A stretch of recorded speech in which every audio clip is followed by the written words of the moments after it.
Tata Motors ये सिर्फ एक कंपनी का नाम नहीं है, ये भारतीय ऑटोमोबाइल इंडस्ट्री की पहचान है, ताकत और भरोसे का दूसरा नाम है। और हाल ही में इसी दिग्गज ने एक ऐसा बड़ा फैसला लिया है जो आने वाले सालों में कंपनी की पूरी तस्वीर ही बदल कर रख सकता है।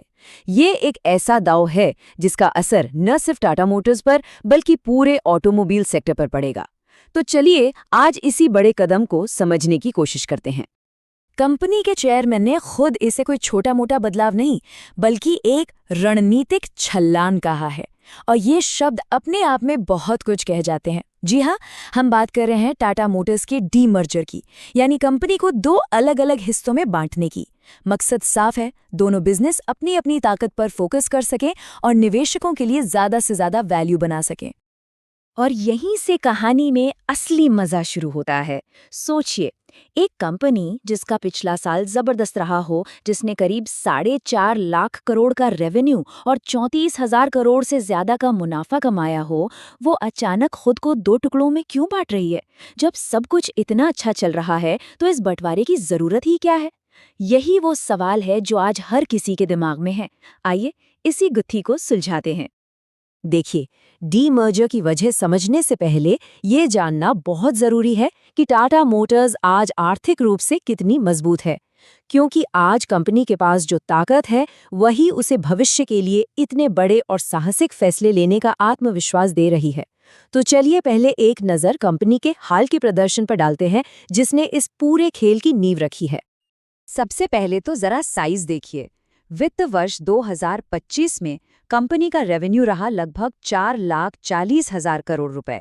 ये कोई छोटा मोटा आंकड़ा नहीं है। ये दिखाता है कि कंपनी का कारोबार कितना विशाल है और बाजार पर उसकी पकड़ कितनी गहरी है। और बात सिर्फ रेवेन्यू की नहीं है, कंपनी ने लगभग 34,330 करोड़ रुपए का शानदार मुनाफा भी कमाया है। पिछले साल के मुकाबले ये एक बहुत बड़ी छलांग है और इस बात का पक्का सबूत है कि कंपनी की जो मौजूदा स्ट्रैटेजी है वो बिल्कुल सही ट्रैक पर है। और इस कामयाबी का एक बहुत बड़ा हीरो है जैगुआर लैंड रोवर, यानी JLR। कुछ साल पहले तक जो JLR मुश्किलों से जूझ रहा था, आज वो कर्ज मुक्त हो चुका है। JLR के CEO के मुताबिक ये एक ऐतिहासिक उपलब्धि है, और ये सिर्फ JLR के लिए ही नहीं बल्कि पूरी टाटा मोटर्स के लिए एक गेम चेंजर है। अब कंपनी के हाथ खुल गए हैं भविष्य में और भी ज्यादा निवेश करने के लिए। तो हम फिर से उसी सवाल पर वापस आते हैं, जब सब कुछ इतना अच्छा चल रहा है तो फिर ये डीमर्जर क्यों? क्योंकि टाटा मोटर्स का मैनेजमेंट ये मानता है कि कमर्शियल गाड़ियां और पैसेंजर गाड़ियां ये दो बिल्कुल अलग दुनियाएं हैं। इनकी चुनौतियां अलग हैं, इनके मौके अलग हैं। तो चलिए अब इस विश्लेषण के सबसे अहम हिस्से में चलते हैं और इस स्ट्रेटेजिक बंटवारे को समझते हैं। सबसे पहले ये डीमर्जर होता क्या है, इसे एकदम आसान भाषा में समझते हैं। मान लीजिए एक बहुत बड़ा घर है, उसे दो अलग अलग फ्लैट्स में बांट दिया गया है। अब दोनों फ्लैट्स के मालिक अलग हैं, उनके नियम अलग हैं। ठीक वैसे ही एक बड़ी कंपनी को दो छोटी आजाद कंपनियों में बांट दिया जाता है। इन नई कंपनियों का अपना मैनेजमेंट होगा, अपने लक्ष्य होंगे और ये शेयर बाजार में भी अलग अलग लिस्ट होंगी। और ये प्रक्रिया अब काफी आगे बढ़ चुकी है। शेयरधारकों से हरी झंडी मिल गई है और उम्मीद है कि 2025 के आखिर तक ये काम पूरा हो जाएगा। यहाँ शेयरधारकों के लिए सबसे जरूरी बात यह है कि उन्हें दोनों नई कंपनियों में हिस्सेदारी मिलेगी, यानी उन्हें दोनों बिजनेस की ग्रोथ का फायदा उठाने का मौका मिलेगा।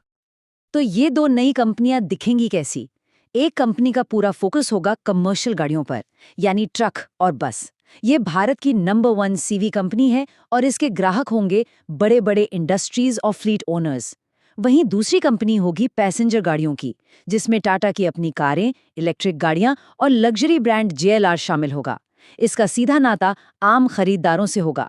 ये बंटवारा दोनों कंपनियों को अपने अपने बाजार में और तेजी से आगे बढ़ने की आज़ादी देगा।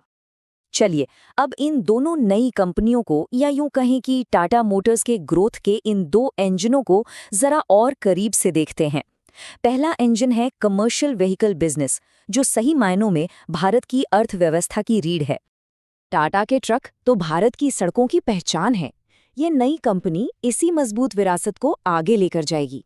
इसका काम सिर्फ भारत के औद्योगिक विकास को सहारा देना नहीं, बल्कि भविष्य में ट्रांसपोर्टेशन की बदलती जरूरतों को पूरा करना भी होगा। तो अगले 3 सालों का प्लान क्या है? सिर्फ ट्रक बनाना नहीं, बल्कि कंपनी का पूरा फोकस होगा क्लीन फ्यूल यानी इलेक्ट्रिक और एलएनजी ट्रकों पर। साथ ही फ्लीटवर्स जैसे डिजिटल प्लेटफॉर्म के जरिए ग्राहकों को स्मार्ट सर्विसेज देना और दुनिया के बाजारों में अपनी पहुंच को और मजबूत करना। ये स्ट्रैटेजी इस कंपनी को आने वाले कल के लिए तैयार करेगी।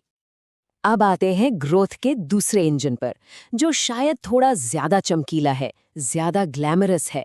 ये है पैसेंजर व्हीकल कंपनीज, जो सीधे सीधे हम जैसे आम उपभोक्ताओं से जुड़ी है और भारत के बढ़ते मिडिल क्लास के सपनों को पूरा करती है। और इस बाजार में इसकी ताकत देखिए।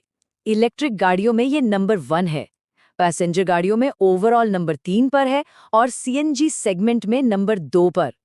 ये आंकड़े चीख चीख कर बता रहे हैं कि ये कंपनी भविष्य के सबसे तेजी से बढ़ते हुए सेगमेंट्स में पहले से ही एक लीडर की कुर्सी पर बैठी है। टियागो ईवी से लेकर नेक्सॉन और कर्व जैसी स्टाइलिश गाड़ियों तक टाटा की पैसेंजर गाड़ियां आज डिजाइन और टेक्नोलॉजी के मामले में नए स्टैंडर्ड सेट कर रही हैं।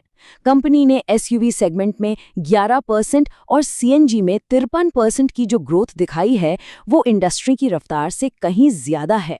साफ है कि कंपनी को ग्राहकों की नब्ज पकड़नी आ गई है। इस कंपनी के लिए भी अगले 3 सालों का रोड मैप बिल्कुल साफ है।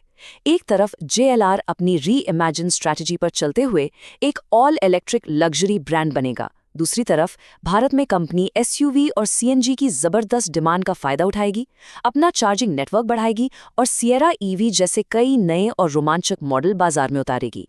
लेकिन कहानी में हमेशा एक ट्विस्ट होता है ना? कोई भी बड़ा फैसला बिना जोखिम के नहीं आता। टाटा मोटर्स की रिपोर्ट में भविष्य की कुछ चुनौतियों का भी जिक्र है और अवसरों के साथ साथ इन जोखिमों को समझना भी उतना ही जरूरी है, ताकि हमें एक पूरी और सच्ची तस्वीर मिल सके। देखिए, दुनिया में कहीं तनाव बढ़ता है तो सप्लाई चेन पर असर पड़ सकता है। महंगाई एक चुनौती है। इसके अलावा इलेक्ट्रिक गाड़ियों की तरफ बढ़ने की रफ्तार को बाजार के हिसाब से मैनेज करना और लगातार बदलते कस्टमर डिमांड और बढ़ते कंपटीशन के बीच अपनी जगह बनाए रखना, ये सब आसान नहीं होगा। इन सब से निपटने के लिए कंपनी को बहुत फुर्तीला बने रहना होगा।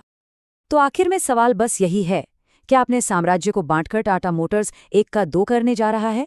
क्या ये एक मास्टर स्ट्रोक है जो दोनों कंपनियों को नई ऊंचाइयों पर ले जाएगा, या फिर ये एक मजबूत ताकत को कमजोर करने वाला कदम साबित होगा? इस सवाल का जवाब ही टाटा मोटर्स और भारतीय ऑटो इंडस्ट्री का भविष्य तय करेगा।